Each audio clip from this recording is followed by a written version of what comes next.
Ви сте во тек на македонската радиопрограма Три пати Z. Почитувани слушатели, како што најавив на почетокот на нашата радиопрограма, пред неколку недели од печат излезе книгата Четврта генерација македонци, напишана од Бале Божиновски и Владо Крстевски, кои се со стално живеење во Њукасл. Инаку на линија од Њукасл го имаме еден од авторите, а тоа е Благоја Божиновски. Благоја, добар ден. Добар ден, Ицо. Еве, јас од поводам не забележав вашата книга, односно уште кога ја промовиравте заедно со нашиот познат активист Виктор Бивел од Сиднеј во Њукасл, во вашата, односно нашата македонска заедница. Новата книга Четврта генерација, која е некаде на околу 470 страници. Ви благодарам што ми ја испративте да ја прочитам, да се запознаам со историјата на македонскиот народ овде во Австралија, исто така и пошироко. Кажете ни, Благоја, зборува за вас и за другиот ваш автор Владо Крстевски и мотивацијата во едно запишување на оваа книга Четврта генерација. Епа види, што се однесува за мојот колега Владо Крстевски е од Битола и ние сме школски другари од 67 година од гимназиските денови во Битолската гимназија браќа Миловиновци. Инаку, другарот Владо е познат по карикатурите кои беа објавувани во весникот Македонија од Мелбурн, кој веќе сега не изгледува повеќе, исто така е сликар во масло или oil painter и цело време соработуваме на разни проекти во заедницата овде во Њукасл и пошироко. А што се однесува за мене, јас сум од Демирсарското село Единаковци, а во Њукасл познат под името Копнеш. Сега тоа е мој надимак, добиен од 1984 година, кога пак заедно со Владо го издаваме весникот Копнеш во Њукасл и беше дистрибутиран во цела Австралија. Повеќе од 25 години работам во здравствениот сектор на Нови Южен Велс, од кои 15 години како здравствен службеник за македонската заедница во Њукасл. Нормално сум женет со два одраснати синови, а жената ми е од селото Цапари, родена во Њукасл, и тоа некако ме доближува до првите печалбари во Австралија. Добро, што се однесува за мотивацијата на оваа книга, па видете, тоа е целта да се остави една писана историја за животот и делата на македонскиот печалбар во Њукасл, и не само во Њукасл, туку и пошироко во Австралија. Јас не знам колку другите македонци знаат за Њукасл или за македонската заедница од Њукасл. Во однос на местоположбата во Австралија и вработеноста во BHP, која веќе сега не постои, или Стилворк, како што нашиот народ ја знае, македонците во овој дел можам да речам дека се со посебен идентитет на невидена политичка опреденост. Тоа е во однос на југополитиката, која и ден денес е присутна овде меѓу нас и е присутна како никаде во друго место во Австралија. Исто така искуството од работата во македонската заедница во Њукасл ни даде на двајцата нас со Владо мотивација да се забележат сите тие настани. Токму таа вмешаност во македонската заедница од повеќе од 40 години и работата во неа и записите од првите македонски доселеници во Австралија, кои на некој начин го одбрале Њукасл како свое стално место на живење, сето тоа, сите тие спомени од нивниот живот, нивната работа, не натера да напишеме оваа книга и, како што самиот ти напомна, на преку 470 страници, да го искажеме нивниот живот, нивните маки, страдања и воедно да споделиме нивната фамилијарна радост преку веридби, свадби, крштети и така натаму. Тоа беше главната мотивација и секако кога човек ќе почне да работи на едно такво дело и тоа може само да стане пообемно и пообемно. И во тој случај книгата веќе стана доста обемна за нас.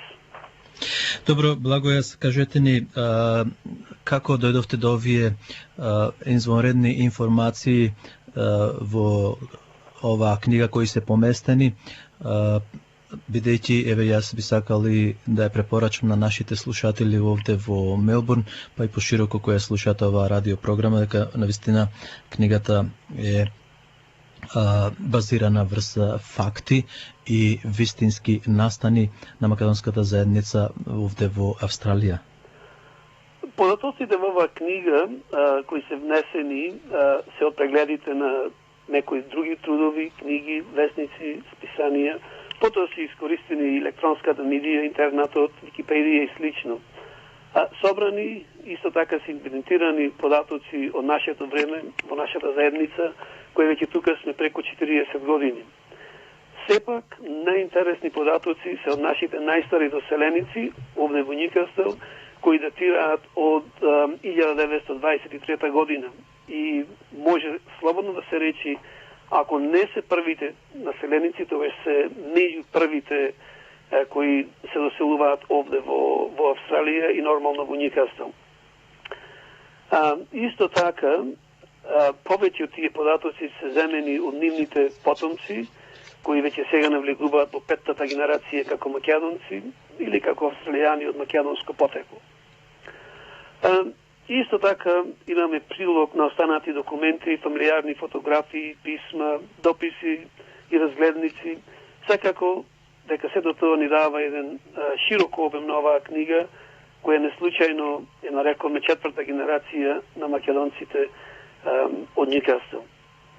Исто така имаме опишано и доста работи од целокупните настани во Австралија, особено од политичките настани кои се одвива, да речеме, во 30-тите години, светската војна, Втората светска војна и се разбира во поново време сега. Нормално тука спомнати се податоците за Македонско-австралискиот народен сојуз или МАНС, како што се го нарекуваат, кој на своје време представуваше навистина јака македонска организација, која оформува своји престаништа насекаде во Австралија и во Ньюкасл го оформува Друштвото Балкан. И ден денеска имаме ние сведок од сето тоа, кој живее во Ньюкасл, тој е господин Кирил Мурчев, роден во село Ѓавато Битолско, и така ние не сакаме да испуштиме тие шанси за сите овие сведоштва. Исто така наидоме написан материјал, имаме опфатено дел за Македонската патриотска организација, која по начинот на Северна Америка се формираат представништва овде во Австралија, например во Бриджтаун, во Норт Фицрой, Шепертон, и почнува да го промовира вестникот Македонска трибуна, која старите македонци прикриено го добива и го чита.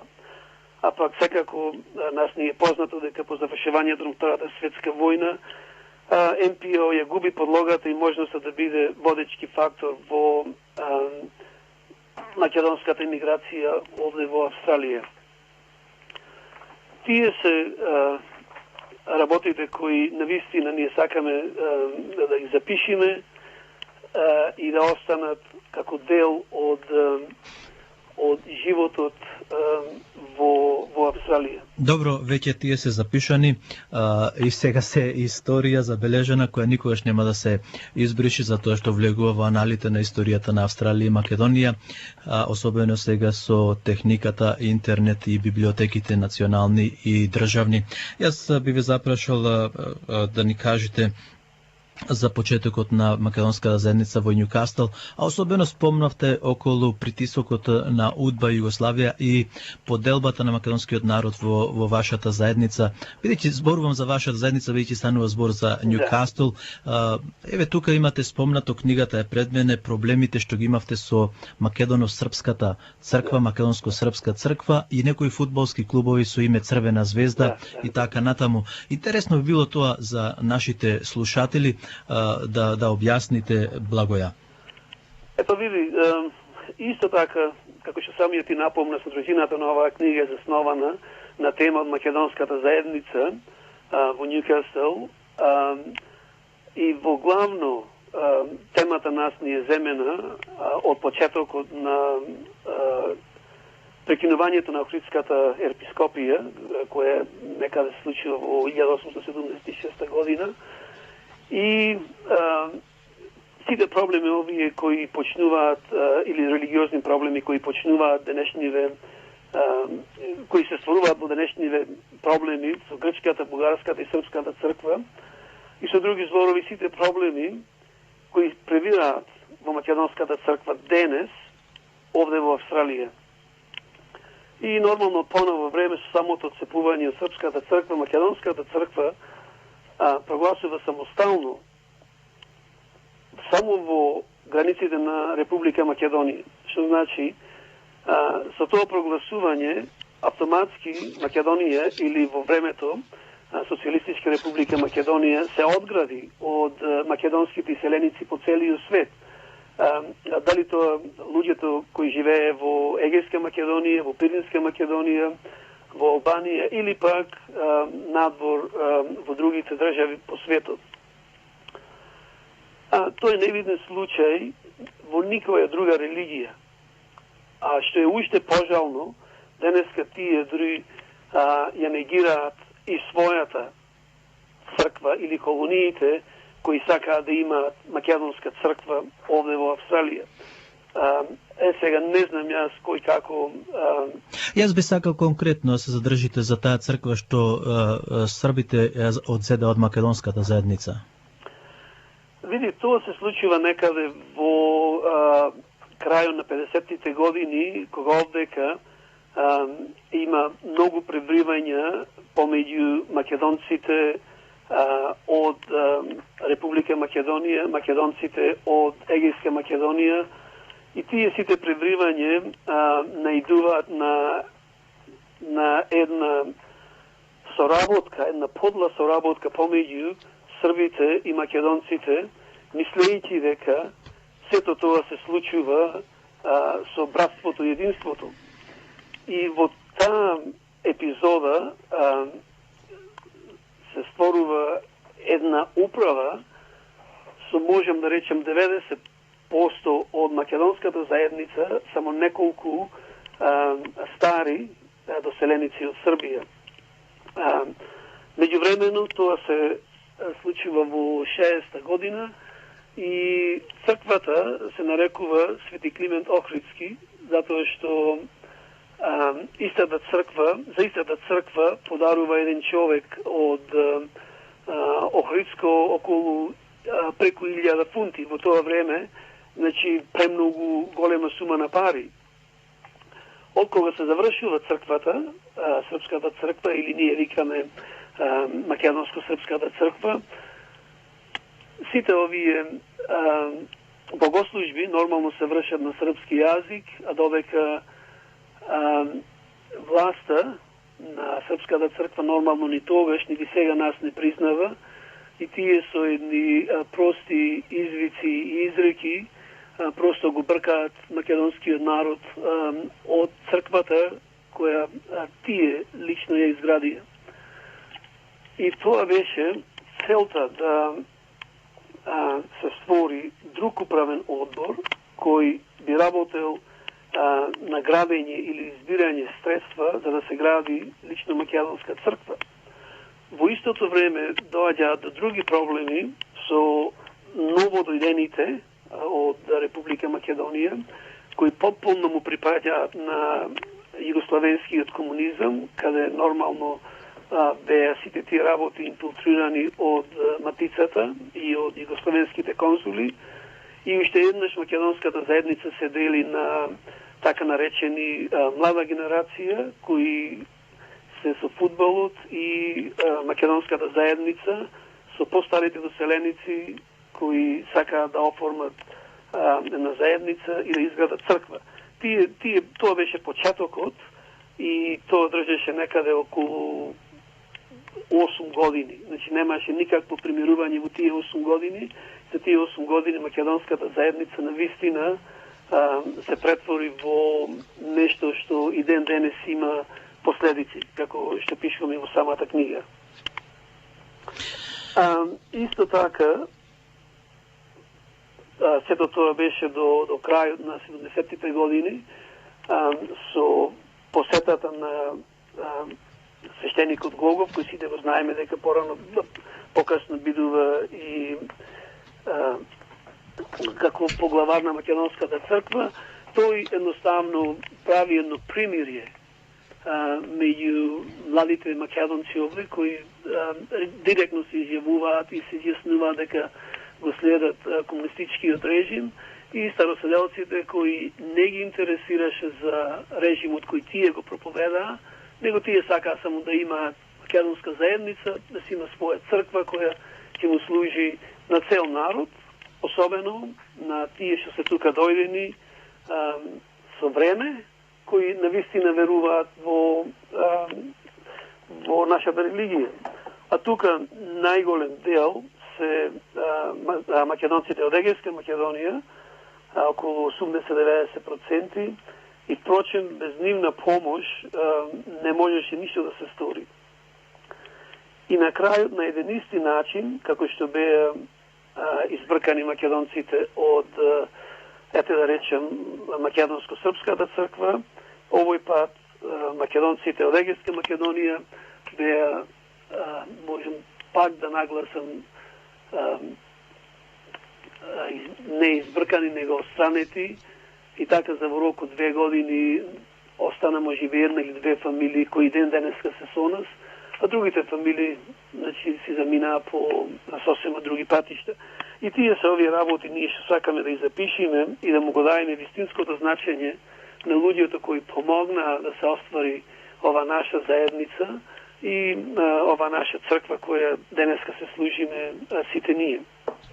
Благо е, времето нас ни изминува. Ви благодариме за исцрпните информации, дел од книгата, а оние кои сакаат да ја добијат книгата, ние ќе им ја доставиме вашите телефони. Можеме ли да ги доставиме, нели? Да, можете да ги потребите телефоните и исто така, ако некој сака да порача, може да му се постави и веб страницата, преку која може да оди директно, а тоа е www.на сето е ова, fortgen.org. И тоа директно ги поврзува со порачка и исплата на книгата. А вашиот телефон? А мојот телефон е, домашниот телефон е 49 433 873 или мобилниот, што е многу побрз, 0425 248 325. Добро, благо ја ви благодариме уште еднаш и ви честитаме за овај успех, односно збогатување на историјата на македонскиот народ овде во Австралија. Да, исто и вас ви благодариме за времето отстапено и поздрав до сите твои слушатели. До слушање.